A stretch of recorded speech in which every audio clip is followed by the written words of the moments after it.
You're 13, and the court decides that you're suitable long before anyone thinks to explain what that means. Selection does not arrive as a declaration or a ceremony, but as etiquette, polite and indirect. A messenger bows. A clerk records your height, your teeth, how readily you stay silent when spoken around. Your family hears opportunity and relief woven together. You hear instructions framed as kindness. Everyone agrees this is fortunate, which removes the inconvenience of discussion. Training begins quietly and continues without urgency. You're taught how to kneel so your weight does not shift, how to pour without drawing attention to your hands, how to listen without allowing your face to respond. Speech is refined until it serves a purpose and nothing else. You learn which corridors echo and which absorb sound, which rooms forgive pauses and which remember them. Nobody speaks of violence. Instead, they talk about harmony, about timing, about how embarrassing accidents can be when they interrupt order. One senior woman remarks lightly that accidents are tragic unless they solve something, in which case they become paperwork. You laugh because laughter is expected, and because not laughing would be noticed. Daily life teaches hierarchy more effectively than lessons ever could. Meals, clothing, ink all reinforce position. Names appear in records and then stop appearing. When you ask where they go, you're told they're promoted elsewhere, which explains nothing and answers everything. At night, candles are counted, doors are checked, and patience is practiced. You begin to understand the court's quiet miracle, coincidence dressed as destiny. If something goes wrong, you apologize. If something goes right, you disappear. You're 15, and proximity becomes the curriculum.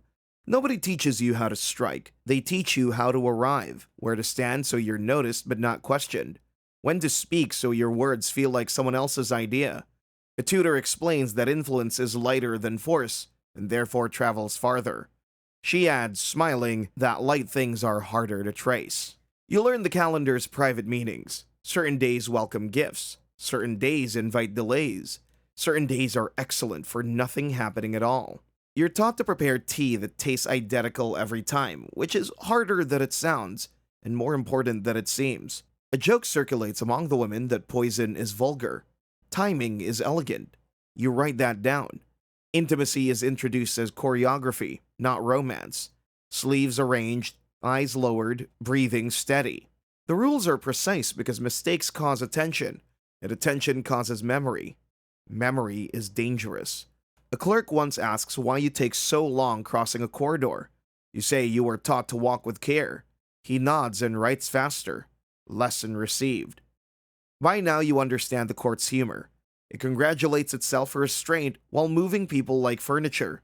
It praises mercy by choosing silence. When someone falls ill after a banquet, you hear a laugh behind a screen. Seasonal, someone says.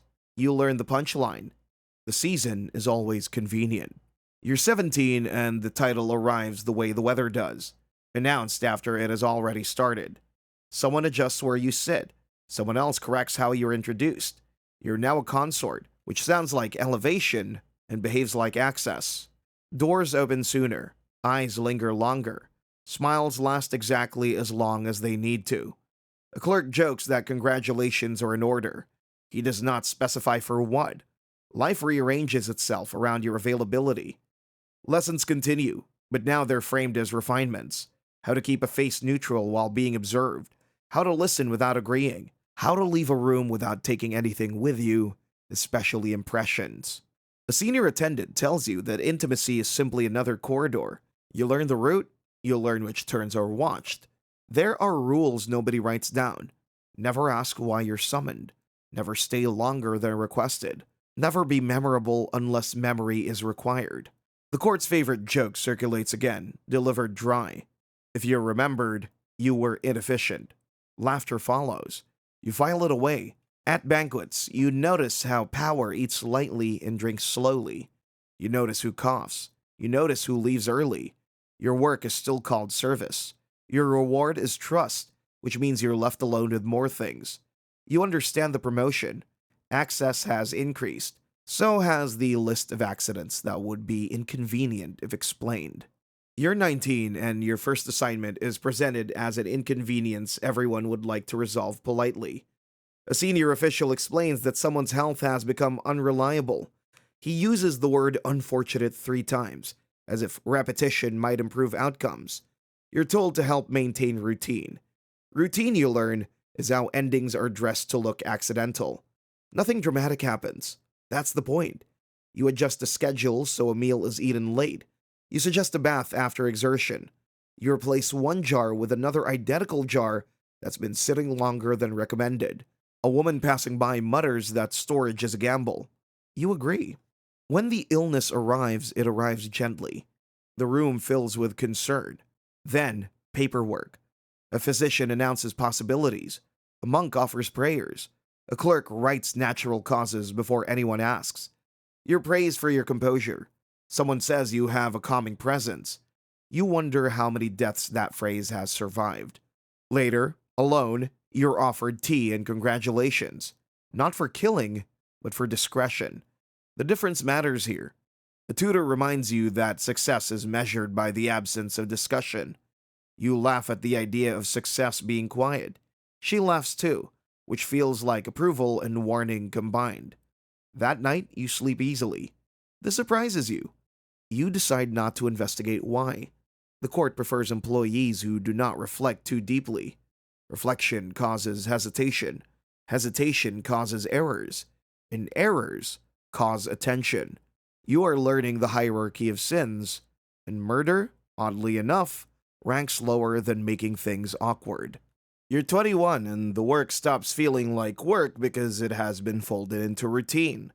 The court no longer explains assignments, it assumes competence. A nod replaces instruction, a pause replaces permission. You're trusted, which is flattering in the way locked doors are flattering. People speak freely around you now, which means you're expected to forget everything immediately. Deaths arrive with better timing. You learn when to suggest rest, when to encourage exertion, when to let pride do the heavy lifting. A joke circulates that the court should charge admission for coincidence. It gets a laugh. You notice who laughs the loudest and who does not laugh at all. You adjust accordingly. There's no ceremony for what you do. That would be gauche. Instead, there are efficiencies. Fewer witnesses, shorter conversations, a physician who prefers words like imbalance and chill, a clerk who writes faster when you're present. You're thanked for keeping things orderly. Orderly is the highest compliment available. Intimacy continues, but it is no longer instructional. It's logistical. You arrive, you perform, you depart. The humor here is practical. Someone once remarks that love complicates everything. You reply that complications are expensive. This is considered clever. You understand now that the court rewards reliability, not loyalty. Loyalty asks questions. Reliability delivers outcomes. You deliver outcomes. The punchline, which everyone shares quietly, is that normalization is safer than celebration. Celebrations invite stories. Stories invite audits, and audits invite names. You've learned to avoid all three. You're 26 and the court changes its mind without changing its face. Banners stay put, smiles stay practiced, but the rooms start favoring different people. You're reassigned with courtesy, which is how danger announces itself here. Courtesy means nothing's wrong and everything's changed. A new patron prefers different hours, different meals, and different confidences. You adapt because adaptation is in your resume. Briefings become shorter, jokes become thinner. Someone says the word transition as if it were the weather. You nod because the weather cannot be argued with.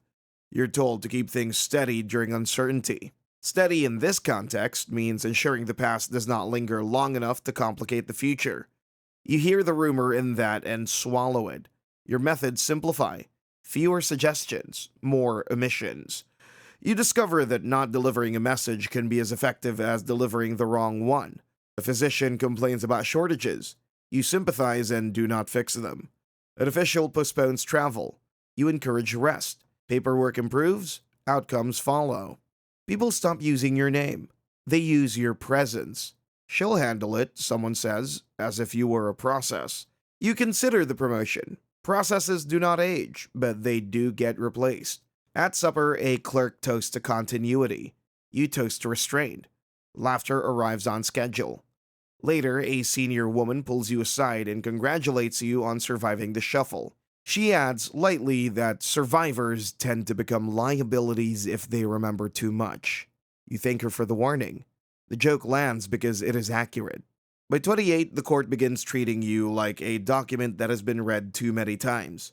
Not dangerous exactly, just inconvenient to keep on the desk. Invitations become less and access narrows. The tone shifts from confidence to courtesy again, which is how you know the ledger is being reviewed. Someone compliments your longevity. Longevity is not praise here, it is a question. Assignments now arrive wrapped in safeguards. More witnesses, more steps, fewer opportunities for coincidence. A physician insists on tasting first. A clerk insists on countersignatures. You are thanked for your patience. Patience, you notice, is what people request when they're deciding what to do with you. The humor grows careful. Jokes avoid endings. When a senior official quips that nothing lasts forever, nobody laughs. You do, lightly, because timing still matters. A woman newer than you asks how you've stayed so calm. You tell her the truth. Calm is cheaper than panic. She writes that down, then crosses it out. Intimacy becomes rare and formal. You're summoned for your presence and not effect. To be seen where stability is required. To be absent where risk might follow. The court likes symbols it can move without consequences. You are becoming a symbol with consequences. One afternoon, a clerk asks you to list your preferences for residence. She calls it contingency planning. You call it polite distance. The form offers options that are all the same distance away. You choose the one with the best light. The joke, such as it is, lands softly. Choices are offered when decisions are already made. You're 29 and the court begins removing you without announcing that anything is ending. It starts politely. A physician recommends fewer obligations. A monk suggests reflection. A clerk frames relocation as consideration. None of them look at each other when they speak, which tells you this was discussed already. You thank them because gratitude still functions here, even when relevance does not.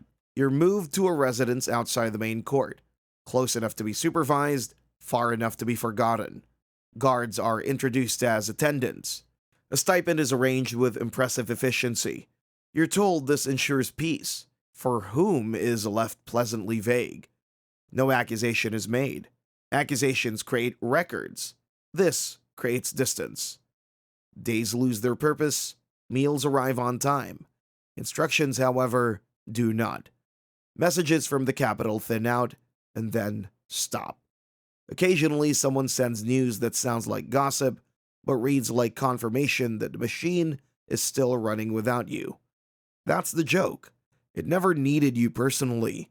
It only needed someone shaped like you. By the time you reach 31, the arrangement is permanent and no longer discussed. You're alive, maintained, and strategically irrelevant. The court calls this mercy. You recognize it as storage.